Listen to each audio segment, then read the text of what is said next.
What's going on, guys? It's Asher. I hope you enjoyed the new series called Course Preview. My goal for this whole entire series is just to give people the option from out of town to simply YouTube the course and get a chance to see it firsthand before they play it. That's pretty much it. I hope you guys enjoy. Please like, comment, subscribe, and I'll catch you in the next one. Also, I got a giveaway to do from last video, so we're gonna start that right now. Okie dokie, I got everybody typed in. A lot of people over 40, which is crazy. But thank you guys. Consider the disc given away every video a token of my appreciation. Let's go.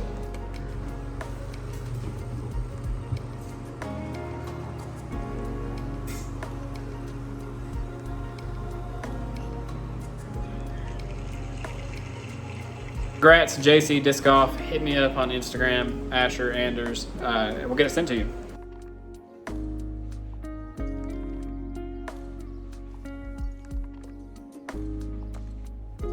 Hole 1, a 244-foot par 3, sponsored by Collision Specialty. This basically is just a tight wooded shot, 244 feet. Whatever you can throw 250-ish straight, that's what you want to do. A lot of people throw forehand. That way they don't have to turn their back against the gap. But pretty straightforward shot. Nice little shot to get the day started. Gonna land somewhere around here or closer. Give yourself a chance to make a putt.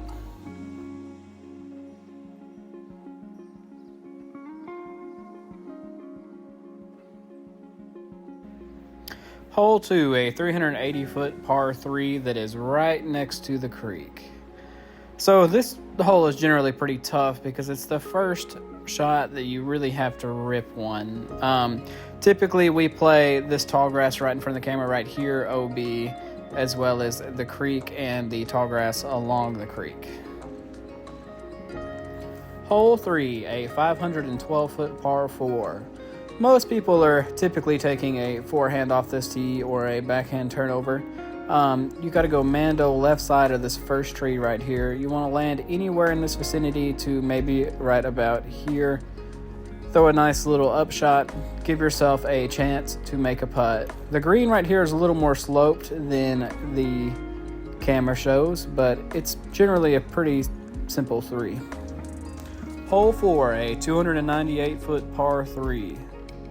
So you have OB left road and beyond. This tree right here on the right, you have a Mando left side of that to protect the next fairway. And you're basically just trying to pipe a 300-foot shot right here to this hanging basket. Low limbs all the way around, so you're gonna have to make a challenging putt. Hole 5, a 267-foot par 3. This hole is our first what I would call score separator hole. This hole is generally pretty challenging and you need a little bit of luck to have a putt. However, oftentimes people pipe it through one of these gaps, get lucky, land somewhere around here, and then make a good putt. Hole 6, a 240-foot par 3. You got a couple different options here, but as the drone flies, most people decide to just throw it straight up the gut here. You do have a hyzer route if you want to go to the outside to the right. The hole's pretty simple. Probably the second or third easiest hole on the course, but if you hit early, could be challenging to get up and down. But as long as you can get something at least this far, very simple 3. Land around here. Give yourself a chance for the 2.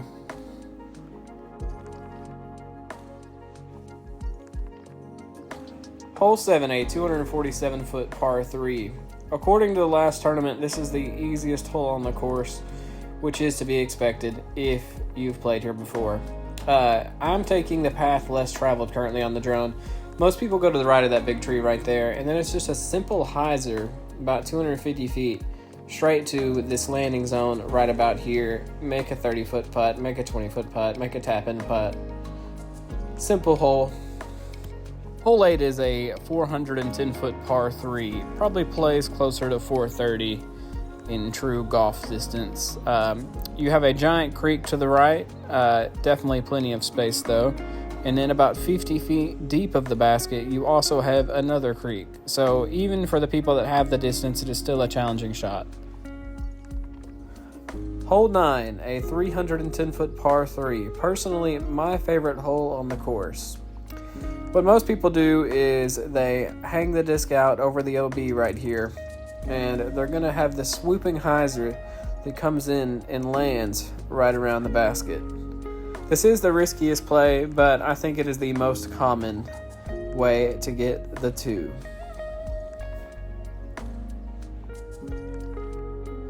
This is hole 10, a 336-foot par 3. So as you can see, we got a woods line here on the left that kind of trickles out in the middle of the fairway. Basically, what you want to do if you're a right-hand player, you just want to put a big hyzer out to the right. It's what most guys typically do. Here where you see that standing water, generally in a tournament, to the right side of that would be considered OB. So you're either going to pipe something straight down the line or just a nice little hyzer. Hole 11 is a 390-foot par 3. This hole, if you don't really have elite distance, you're just looking to rip one as hard as you can, get kind of towards the bottom of the hill or maybe the middle of the hill, and then make your upshot. If you don't have 450 feet of power right here, honestly, this hole is extremely difficult, at least a birdie. So we have OB left and deep of the road, but if you do have the power, you want to land up somewhere here in this circle and make a good putt. Hole 12 is a 430-foot par 3. It plays closer to 390, maybe 400. You got to go Mando right side of this first tree there on the left. Basically, you want to pipe one straight down from here. You've got to make this gap, which is a pretty fair gap, probably about 35 feet tree to tree.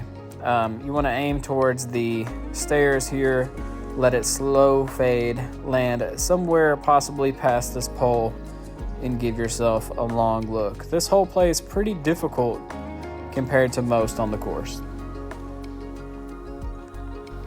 Hole 13, a par 3, 282-foot shot that plays closer to 330 or 340.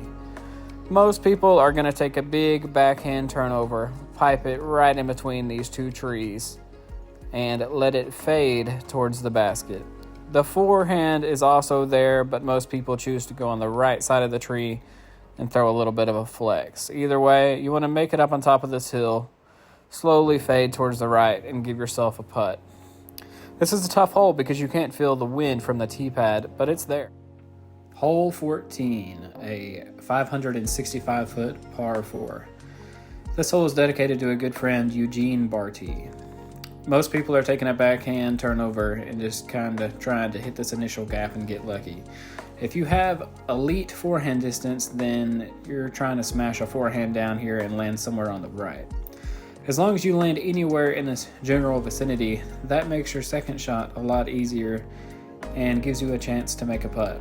This is an elevated basket that our club is responsible for putting in, and it's always pretty tough to make one, so you want to put one close.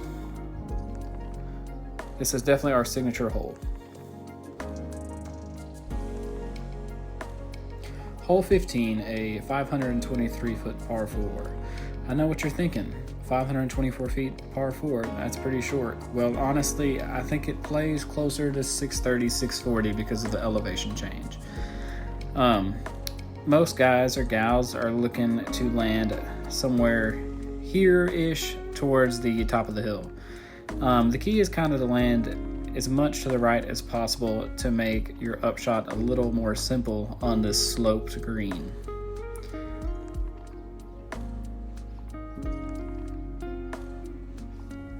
Hole 16, a 933-foot par 5. This is the only par 5 we have on the course. So off the tee, elevation drops considerably, letting you really get a hold on one right here. You can see the telephone pole over here on the left. That is 455 foot from the tee, I believe. A lot of guys are just trying to land anywhere in this area to, maybe 100 foot past the pole if you have elite distance. So we are slowly approaching the first ditch. The first ditch right here is OB, and there is water in it. So on your second shot, you either want to land on this little island here or potentially go all the way for the green. However, most people are laying up.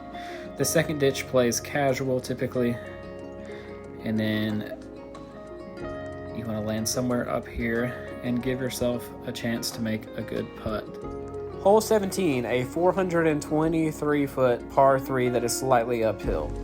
This is the most difficult hole on the course according to the stats, and I would think most people would agree. Everything to the left there is OB. If you land anywhere in the tall grass, the creek, you have OB left, past the path. Just a rather challenging hole. Most people land around here, but if you can get a solid drive anywhere in this vicinity, you're going to get a lot of strokes on a lot of folks.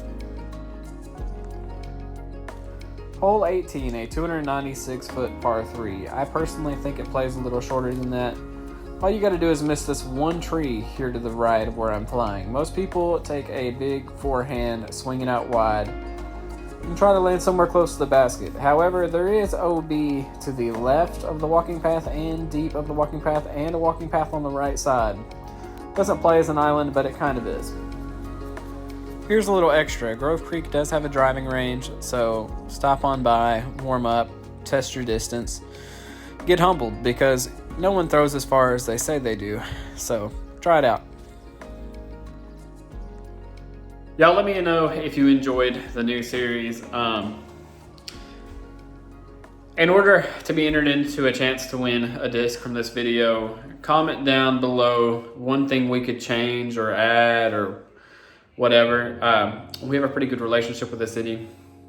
We are the city, actually. Me and Rachel work for the city. Anyway, so we have a lot of freedom there. So yeah, if you got any cool ideas, we'll make it happen. Yeah, so drop those down below or your favorite hole, something along those lines. And I'm gonna random generate one person like I always do, and I'm gonna send you a disc. So please like, comment, subscribe, and I'll catch you in the next one.